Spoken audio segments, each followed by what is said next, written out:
Good evening, and welcome to 7 Stories Up, presenting Zahra Hankir's Eyeliner, A Cultural History. We're delighted to have you all here tonight at the Stavros Niarchos Foundation Library. My name is Zinia Rahman. I'm an adult services librarian here at SNFL. And I would like to thank the Stavros Niarchos Foundation for making programs like this evening's possible. We would also like to remind you that if you don't have a library card already, you can get one. You can speak to my colleague who's right outside this room, or you can stop by at any of our information desks. We also encourage you to visit NYPL's website to take a look at our upcoming programs here on the 7th floor. We have an exciting new lineup for this season featuring new nonfiction, music, and lots more. And we would love to see you here in this space again. If you don't know already, the 3 public library systems in New York City are currently facing a $58 million cut for the next fiscal year. So please take a moment to visit investinlibraries.org and let City Hall know that keeping libraries funded keeps New York City running. It is now my pleasure to introduce tonight's speaker. We have Zahra Hankir. She is a Lebanese-British journalist and the editor of Our Women on the Ground. She writes about the intersection of politics, culture, and society, particularly in the Middle East. Her work has appeared in publications such as Condé Nast Traveler, The Observer magazine, The Times Literary Supplement, BBC News, Al Jazeera English, Bloomberg Businessweek, the Los Angeles Times, and the Rumpus. She has been awarded the Jack R. Howard Fellowship in International Journalism and has attended Columbia Journalism School. She holds degrees in politics and Middle Eastern studies. Zahra will be in conversation with Allison Nellis, our supervising librarian for programs and outreach. So without further ado, it is my pleasure to welcome our guest. Hi, everyone. Hello, everybody. So first and foremost, congratulations on the book. Thank you so much. It's been in the world for a few months. It has, yeah. So I guess my first question is, now that the book has been out for a few months, and hopefully all of you have read it or plan on reading it, what has the reaction been like from users to this book and even the communities that are included in the book? Very heartwarming, actually. I often get messages from women around the world, really, from India, from Egypt, from Saudi Arabia, from Los Angeles. For me, it's very, it feels sort of very rewarding to hear from women who wear eyeliner and they hold that profound significance. They associate, their personal lives with the object in a way that goes beyond makeup. So for them to reach out to me and to say that they really have enjoyed the book is really meaningful for me. And then just in general, I feel like, the timing has been a bit strange for a book like this to come out, but I feel like people appreciate levity and stories about culture as well during difficult times. And how did you go from your previous book to writing a book about eyeliner? Sure. My first book, for people who don't know, was a collection of essays by Arab women journalists covering the Arab world. It was titled Our Women on the Ground. It was a pretty hefty book in terms of the themes involved. It dealt with sort of conflict and war and trauma and tragedy in the Middle East. My goal with that book really was to kind of uplift the women who are doing this incredible work on the ground and to kind of center their stories and their voices. And to me, that book was very sort of difficult to put together, but also very important in terms of sort of diverting away from the Western gaze and sort of delving into post-colonial narratives. And I feel like though this book is quite different in terms of the subject, it kind of does the same thing. In my work, I try to uplift communities of color, to decenter sort of the Western gaze, and to really center our voices and sort of say that, okay, these are contributions from these communities to these big industries, and these people have often been sort of sidelined. So while the subjects feel quite different, I feel that they're quite related in that regard. And in a way, I feel like after the first book, given the themes were so heavy, I did feel like I wanted to explore something a bit lighter, something that brings joy rather than just centering sort of the trauma. The trauma, of course, is very important, but I think, you know, people from these regions live very full lives, and we have so much to offer in terms of our culture. And this is what my book was really doing, is to say, you know, look what we have to offer in terms of, you know, not just a beauty product. I consider it a cultural artifact. And what was the research process like for this, research and writing process like for this book?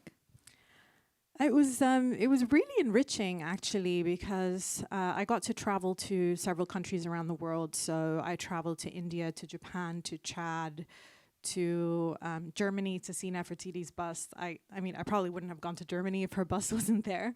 I also traveled to Jordan, to Petra, and I traveled to Los Angeles to write about the Mexican-American Chola community.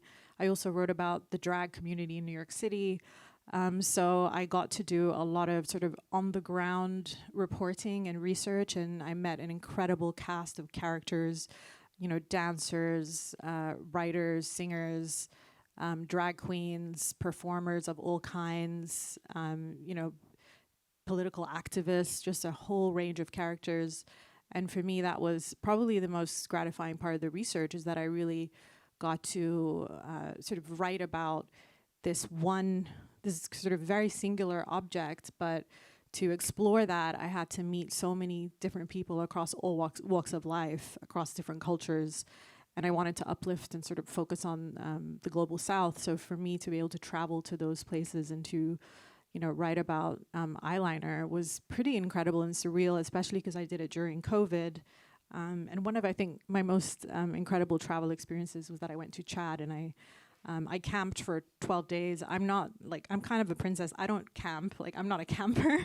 But that was really gratifying for me, just to be in that kind of a totally different setting, and to just meet these incredible cast of characters, and to delve into this subject in a very profound way. And of course, there was a lot of research in terms of sort of reading a lot of books, watching a lot of television, listening to a lot of interviews and podcasts, and watching a lot of movies, going to a lot of museums. This is a very visual book, obviously, so I went to so many different museums, and it was great. I never imagined that I could write a full book about eyeliner, even though I pitched it. I thought, okay, is there enough material? Really, that I could have written so much more than what I put together based on the research that I did.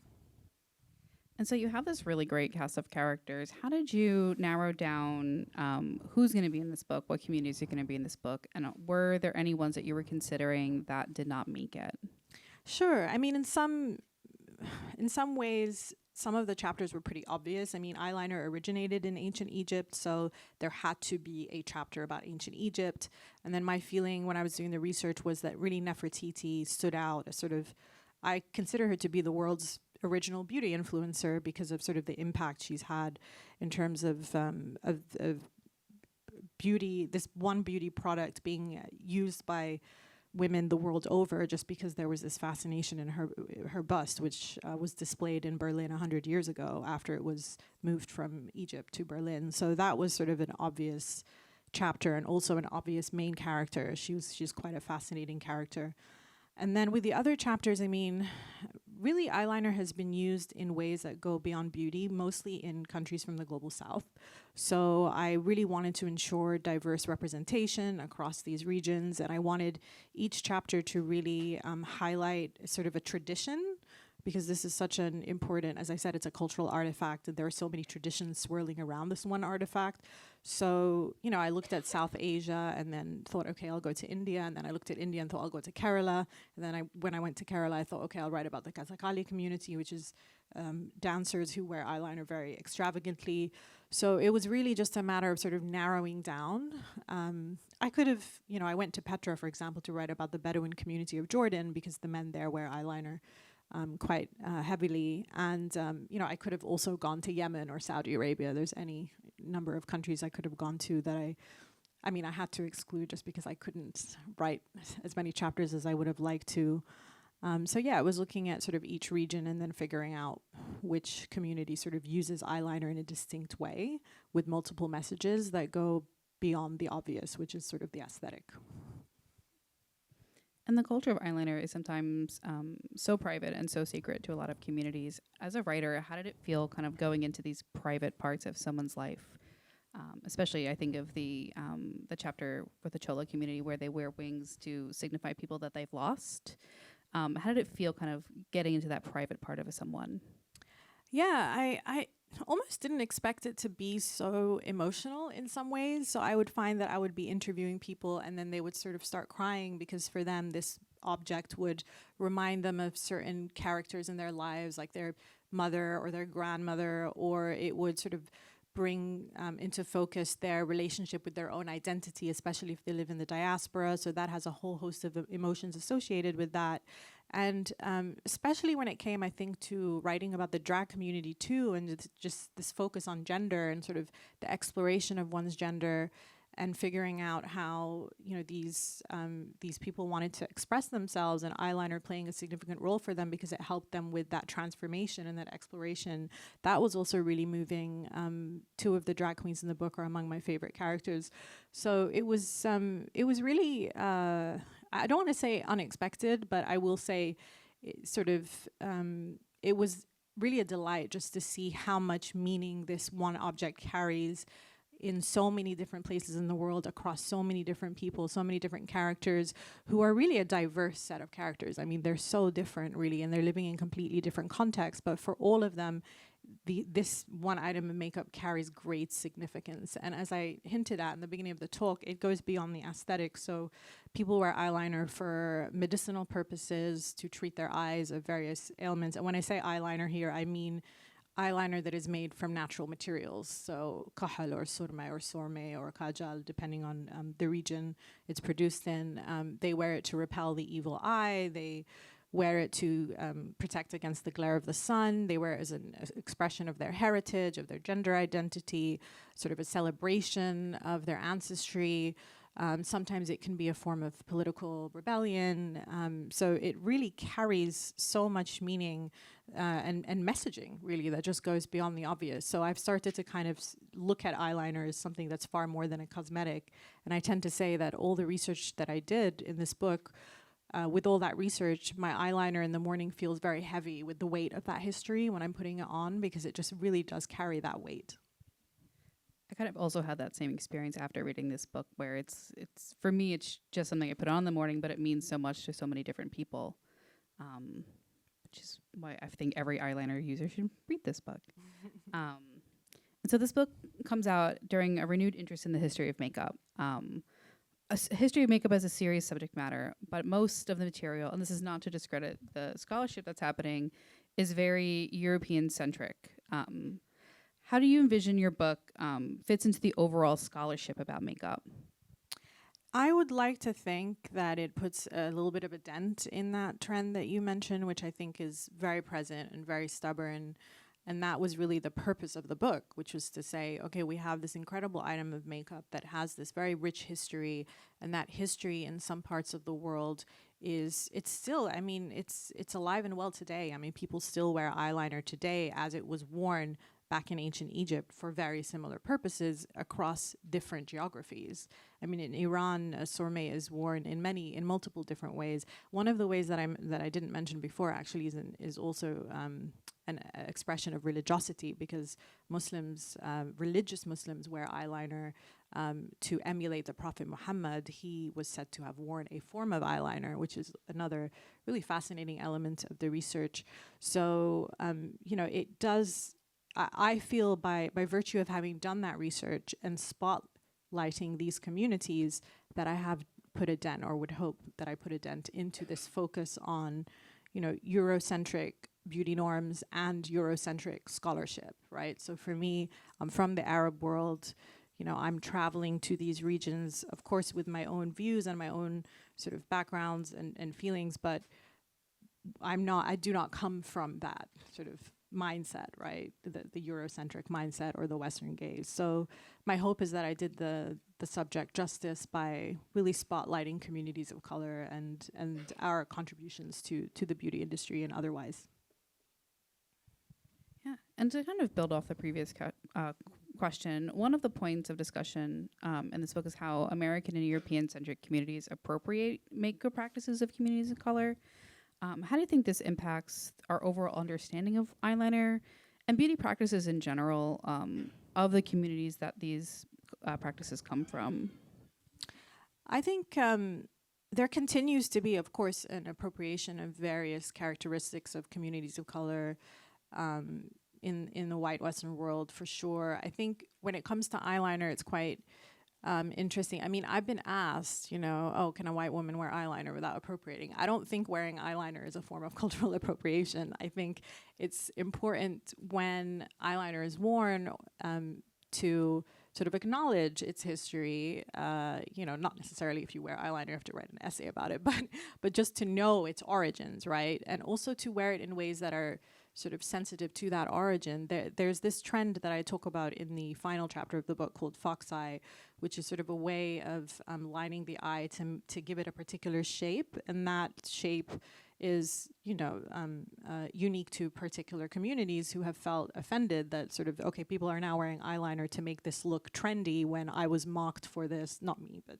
members of this community, the Asian community, were mocked for the shape of their eye when they were growing up, right? So I think that is certainly a form of cultural appropriation. So as long as you're sensitive to these trends and aware that the origin of eyeliner is from these particular communities, and these communities wear eyeliner with this significance, then of course you can wear eyeliner. And again, it's very personal. It's sort of a form of self-expression. And I love to see people wear eyeliner and play with eyeliner in different ways. I just think we need to be knowledgeable that this still exists, that this sort of quote unquote exotic look, people still play into it in a way that appropriates. And actually, in the first chapter, I touch on this because when Queen Nefertiti's bust was discovered 100 years ago, her look was very much appropriated at the time, where sort of everybody suddenly wanted to adopt this very exotic look, and the tools that they were using to do this were like eyeliner. That was one of the tools that they used. And then they had these like big collar necklaces, or they wore their hair in a certain way to channel this exotic look. At the same time, the sort of the beauty industry was excluding women of color, right? And they were not catering to women of color. And also people were warned to sort of not look too exotic, like don't darken your skin, but wear eyeliner in this way. So that was a form of cherry picking and appropriation that happened 100 years ago. And to today, that still exists to a certain extent. So I think we just need to be aware of those trends and patterns for sure. I think it's important that one of the chapters is, I think it's the chapter that deals with Chola culture, where it's like, my culture's not a costume. Yeah. And also another theme of this book is eyeliner as a form of power. How would you define this, and has your definition of it changed over time, especially since writing this book? I definitely think it's a form of power. I think it really lends people sort of a form of confidence when they wear it. Its transformative nature can help people with that channeling of that confidence. It helps with self-expression. Again, it helps with the sort of connection to one's heritage and one's identity. So in that sense, it really is empowering, because it's not necessarily a mask. It sort of allows you to reach into a part of your identity that you otherwise might not be, not just reaching into, but also displaying it, right? You're flaunting it. For me, when I put eyeliner on, I often think of my mother and my grandmother, and sort of the ritual of them putting it on when they were living outside of the Arab world for multiple reasons, and them feeling like they were connecting with their Arab heritage by doing that. And I feel like I'm doing the same thing, and that to me is very empowering, right? And that's my personal story, but other people have different stories, right? People from different communities will have different stories. So in that sense, I think because it's a visual transformative marker, it carries that potential, but also because it carries sort of an emotional transformational characteristic as well, it has that weight too. And another theme that presents itself throughout this book is eyeliner as a means of preservation of one's culture. Can you talk a little bit about that? Sure. I mean, I think it's really important to know that, for centuries, really, this cultural practice has been carried through by different communities in ways that have preserved certain cultural traditions. One of them is, for example, the Bedouin community in Jordan. They have been wearing eyeliner for centuries to guard against the glare of the sun during their work out in the deserts. And, in Jordan, they had been moved outside of the caves of Petra and into a city, and I reported from that city, Sayhoun, and eyeliner for them, or the wearing of eyeliner, is a form of preserving that tradition, even though their lives were somehow upended when they were moved outside of the caves. Beyond that, I looked a lot at Palestine and the use of eyeliner in Gaza and kuhl in Gaza. It's something that was a tradition that was passed on from sort of grandmothers to daughters to granddaughters. That is a form of preserving that cultural tradition in the face of potential cultural erasure, attempts at cultural erasure. So that was really interesting as well, just to see that, it carries that profound significance, across the Arab world, for example, but within each community it has a sort of a unique story to it. So this idea of cultural preservation is really, really important because, often when these communities are facing change, this is one thing that kind of they've been able to carry forward, even though it's very small and can seem very trivial, it does carry all those meanings. So that's important. And I think also with the Chola community, the Mexican-American community, they faced a lot of discrimination when they first came to the United States, and their aesthetic was very important when it came to resisting this sort of idea that they must assimilate. So for them, that aesthetic was almost a form of sort of rebellion, or sort of politically saying we're not going to assimilate, we're going to actually stick to our aesthetic. And not only are we going to stick to it, we're going to be very bold about it. We're going to have very exaggerated eyeliner and lip liner and hair and the big hoop earrings, and the clothing was very distinct as well. So in that sense, eyeliner becomes far more than just this choice to darken your eyes, right? It's more intentional than that, because it's about identity, right? So it sort of goes into another realm.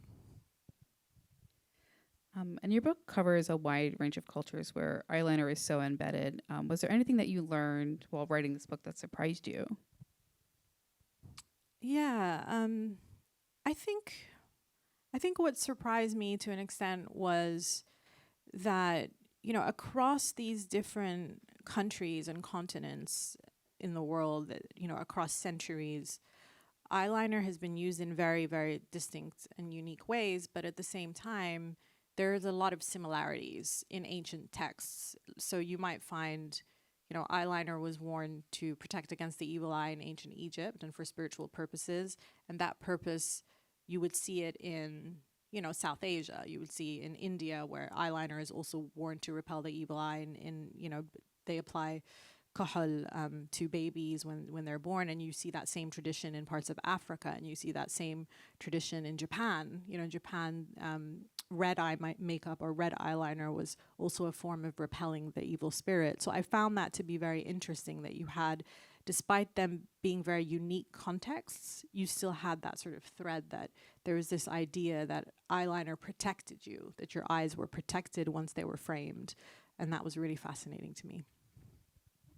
Some of the chapters have these great juxtapositions between like the traditional usage of eyeliner. Like I think of the chapter about Japan, where you talk about like geisha culture, but then there's this flip side where you have these newer subcultures coming up where eyeliner is kind of used to not quite like erase the features of them, like the gairu culture of Japan.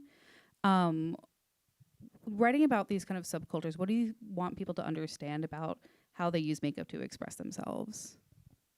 Yeah, I think it really points to the power, the transformative power of eyeliner, that it can convey so many different messages, and it can allow people to morph in different ways. Or I think one of the things I found interesting in specifically in Japan was, men were wearing eyeliner in a way that wasn't very distinct. They didn't want it to show too much, but they still wanted to wear it, and it sort of allows people to engage with their physicality in really interesting ways and really playful ways. So for me, I think that was that to me really stood out as unique in the sense that there are so many different ways you can wear it. Like I think in Beirut, one of the elements of reporting that was interesting there was that sort of the queer community would deliver messages to each other based on how they wore their eyeliners. If they were wearing in a particular way, that they would signal to somebody else that they belong to the queer community, for example. And that level of messaging and intricacy based on sort of the line and the way that it's drawn is really fascinating. Yeah, And I think like a example like that, it's almost like you're finding safety in eyeliner. Absolutely. And those Yeah. nonverbal cues to other Yeah. people, where if you're in that culture, you know what's it about, but outside it's kind of like this secret that you have between each other. Yeah, and I think also in the Mexican American community, lines would be worn in a certain way that would indicate people belong to a certain gang or group. So it's really tremendously interesting. Yeah. And how do you see the culture surrounding eyeliner changing in the future? I think people are really, really becoming very experimental with how eyeliner is worn, especially with the dawn of social media. Of course, that's been really helpful. I also find that it's even more so used as a form of rebellion in particular contexts. I think to me, that will continue as we see sort of more. I mean, it's hard to generalize, but I do think it will continue to be used in that way as a form of rebellion. I also think that the Western compositions of eyeliner, which are highly, highly processed, we might see changes in terms of how processed that is and how toxic it can potentially be. So there are efforts. I think there's a cosmetics company in the UK that's investing a lot into trying to come up with formulations that are beneficial to the eye, which is interesting given, the natural formulations have existed in the global south for centuries. But I think we're going to see a lot of changes in terms of composition as well. And what is one thing that you want people who read this book to walk away with? Yeah, I think I guess that there's far more to eyeliner than meets the eye, which is like a terrible pun, and I can't avoid it when I talk about this book. But really, that's what I want people to take away from it: that it's worn in ways that are multifaceted, that are layered, that speak to far more than simply just the lines adorning the eye, right? And I want people to understand that the origins of that are so rich that they can be traced back to ancient Egypt. And it was ancient Egypt. It was worn for aesthetic purposes, but even then, it was worn to kind of for spiritual purposes, for the purposes of rebirth, for procreation, and people in ancient Egypt buried their eyeliner with them in their tombs. Like, that's how important it was. People of all classes wore eyeliner. Eyeliner is not an object that is simply limited to women. Both men and women have worn it historically in ways that were ubiquitous, whether that was in ancient Egypt, whether that's in Muslim communities around the world. So I think people have these assumptions about eyeliner as being quite frivolous, but really if you look and sort of study and look beyond the obvious, you realize that it's so much more than that. And also it tells such a fascinating story about humanity, right? That's what I love about microhistories, is that it can take you into sort of, into a person's bedroom. It can take you onto a stage in a theater. It can take you so many different places, and it's such a unique object in that sense. But at the same time, there is that universality there as well. So say someone reads this book and they are interested in writing their own material about the history of eyeliner. Where would you suggest that they start first in researching? Yeah, I mean, I would say ancient Egypt. That would really be it. I think also Mesopotamia, there are other cultures that are interesting to look at. The ancient cultures, ancient Persia is really interesting as well. And of course, in South Asia too. But really, it's ancient Egypt. And one last question before we open up to audience questions. What are you working on next? Right now, I'm taking a little bit of a break, but I do hope to work on another book that focuses on the Middle East in some way. That's very vague, but that's my region of origin. Very proud to be Middle Eastern and Arab, so I'm going to continue to write about that region of the world. Excellent. So if anybody has any questions, we're going to have microphones floating around. So if you have a question, you can raise your hand.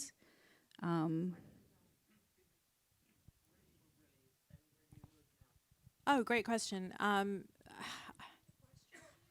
She asked me where I was raised. I was actually born in the UK during the Lebanese Civil War, and that's a great question because I haven't mentioned my mom yet. I have to mention my mother.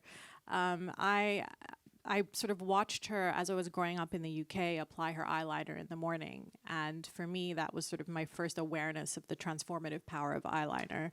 And as many of you will know, kahal, or the naturally made eyeliner, comes in very ornate, very pretty pots. So she used that pot, right? And I always had this feeling and this awareness that there was so much more to her adorning her eyes, right? Because it connected her to her Arab heritage.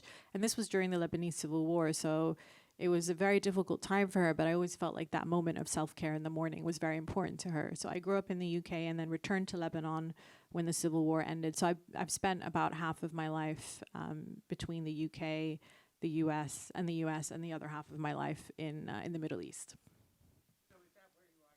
I'm based in Brooklyn. I'm in Crown Heights. I'm not too far away. I'm not too far.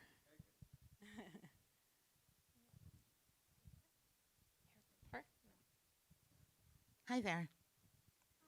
Hello. So you mentioned that there were a couple of stories that, for lack of space, didn't make it. What are the few that come to mind that you really wish you could have included? Yeah, in Nepal, there's a tradition, it's called living goddesses. So these sort of young girls who wear eyeliner very extravagantly for spiritual purposes, and they hold this very important spiritual place in Nepalese society. That was one that was really interesting. I think I would have loved to have gone to Nigeria to write about Tiro and how Tiro is worn in Nigeria, and possibly also Yemen. I think Yemen would have been wonderful, but again, couldn't do it. Maybe for a magazine piece or something.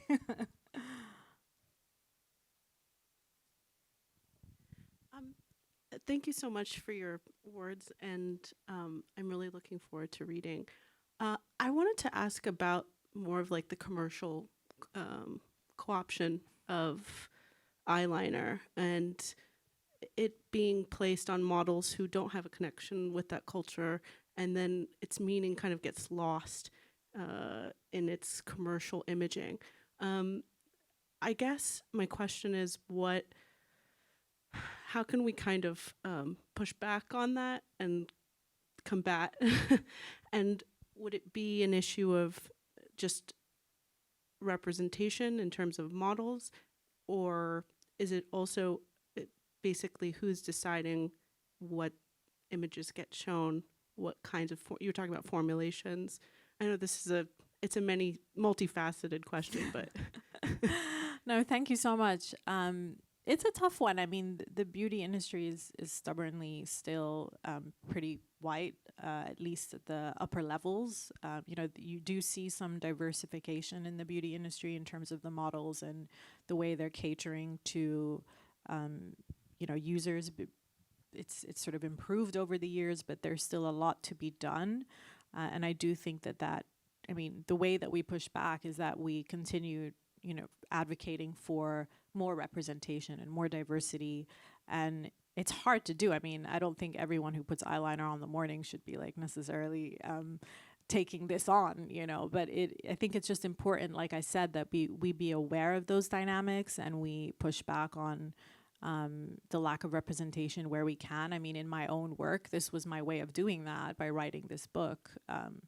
And I do sometimes, subtweet and stuff, but like, mostly I'm really trying to amplify the contributions of these communities to the beauty industry and beyond that. So I think it's really just having the awareness and also being sensitive to certain aesthetics and how they're used.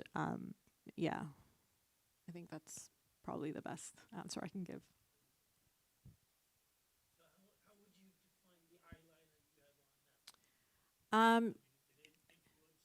Good question. He asked how would I define the eyeliner. Repeat that. Yeah, he asked how would I define the eyeliner that I'm wearing now. I call it ancestral chic because I try to evoke a little bit of Nefertiti with I wear kahal on my lower waterline, which is the original, like the naturally produced eyeliner, and then I wear like a wing on my lid, which kind of evokes a little bit of Amy Winehouse, I like to think. So I feel like I'm bringing two aesthetics together, but I always have the kohl on, which is like the naturally made eyeliner.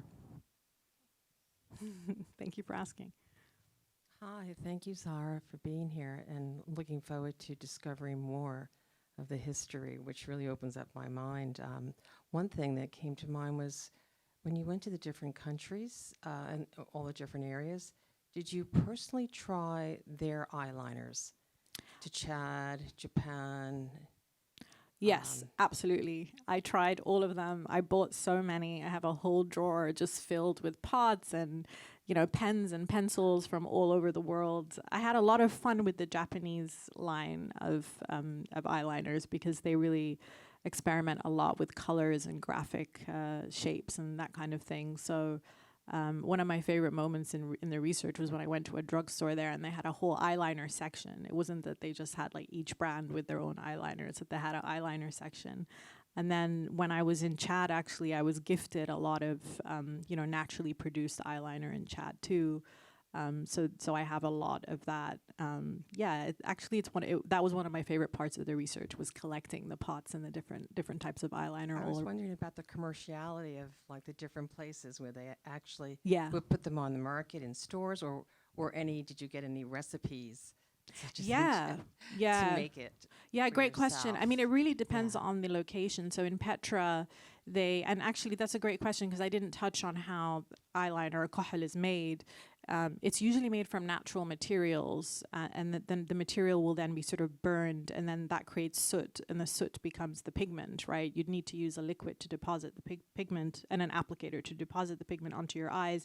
But in Jordan, what is used there, it's like a tree. It's the sap of a tree, like from the tree, like the bark of the tree.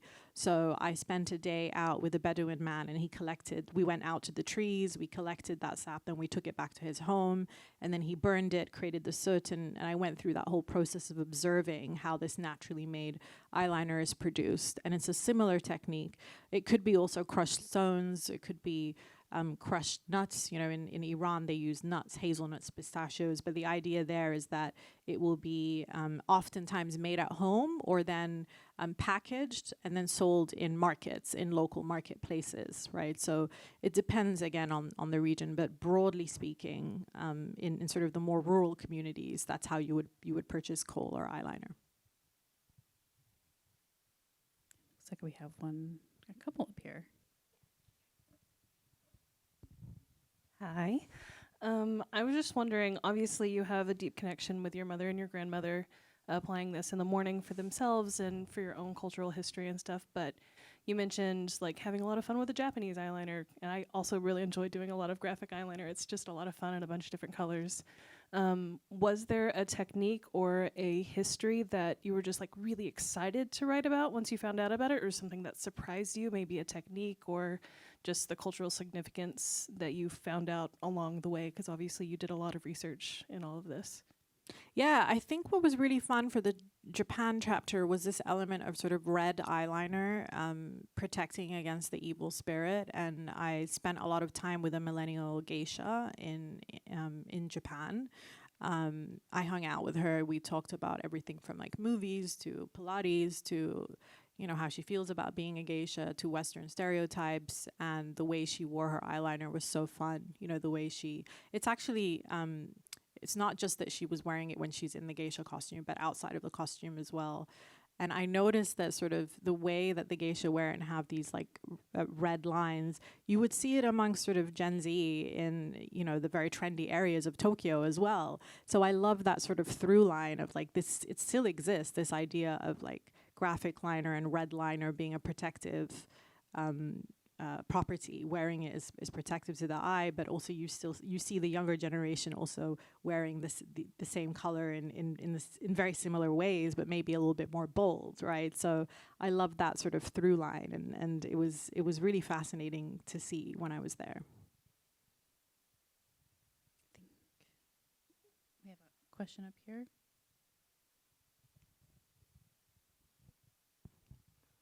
I just was curious as it's been sort of trendy these days to have permanent makeup, what your thoughts might be on permanent eyeliner. Yeah, this actually came up in my research that the permanent eyeliner, tattooed eyeliner, actually first emerged in the 70s, I think. So it's not entirely new. It was quite expensive at the time. I think that there's a resurgence in interest in tattooed makeup and eyeliner. And it's something that I also came across in my research, and that's sort of all over the world too. Like in all of these different communities, there is tattooed eyeliner in those communities too. I think because a lot of people in the global south use natural formulations of kohol for protective properties that go beyond the aesthetic, it's not necessarily taken off in the way that it might take off in the West or has taken off in the West. So that distinction is also important. But certainly it's, I think we'll probably see more of that as well in the future.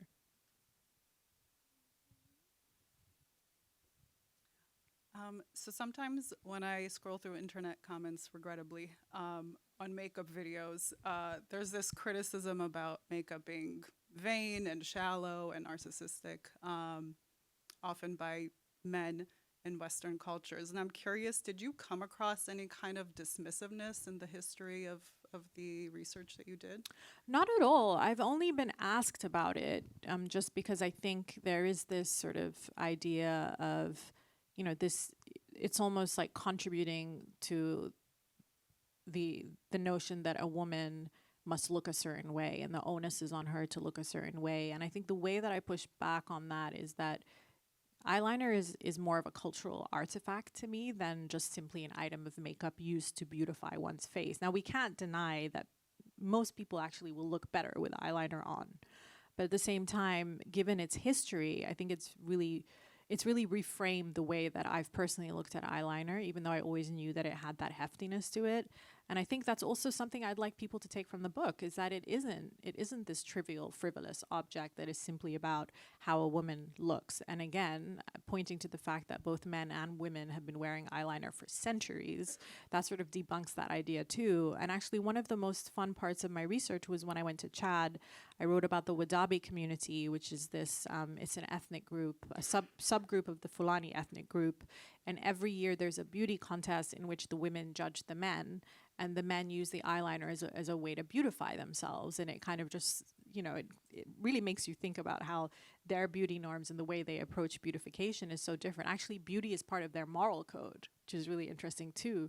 So again, I think it's, to say that to me, it just falls a little bit flat, right? So I just try to push back by saying this is actually far more to these communities, right? It is actually an artifact. It is not just purely a cosmetic. So I hope that answers the question. Thank you.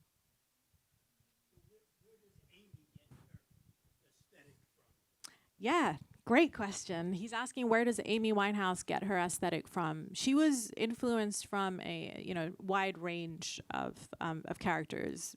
Betty Boop was one of them. Her grandmother was one of them. The girl groups of the 60s, the Ronettes. She loved the aesthetic of Latina women when she visited Miami one time. Brigitte Bardot, Audrey Hepburn. It was a big sort of wide range of people. But I really think she made her own aesthetic, actually. I think Amy Winehouse has one of the most vivid and iconic eyeliner looks because her wings were so kind of drastic and so memorable, right? I think she exists in the collective memory in a way that many other people who wear eyeliner do not. She really was an icon in that way, which is why I wrote about her, actually. So I wrote about her in the book. There is a part of like eyeliner culture, specifically, or makeup culture of people who are famous when, like, after they've passed and their makeup goes on the auction block, which seems very morbid. But I know recently Amy Winehouse's makeup was sold at auction, and it just seems so morbid, but it's fascinating because it's stuff that she's obviously used on stage, and people are buying it as like collector's items, which is, I don't know, it's very strange. It is. It's pretty strange. I think she did have a unique relationship with her makeup. She used to apply her own lines. She would push back on the makeup artist applying them for her. So I do think like her eyeliner was different in that sense. It's not like she had a makeup artist and she's like, make me up. She was very involved in her aesthetic, but that is morbid. That is definitely morbid. Like I think her Illamasqua blush went for like thousands of dollars, and it's like, oh, okay. Yeah.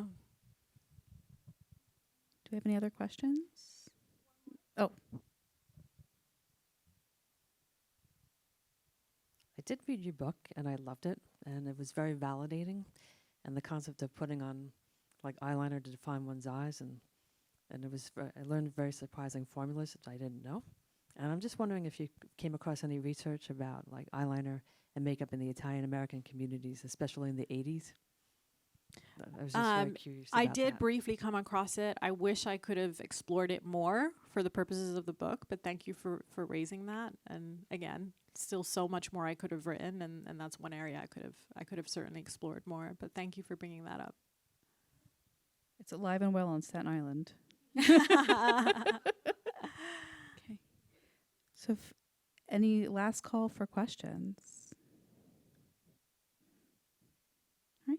Well, thank you so much for being here with us tonight. And Thank you. thank you all for coming out.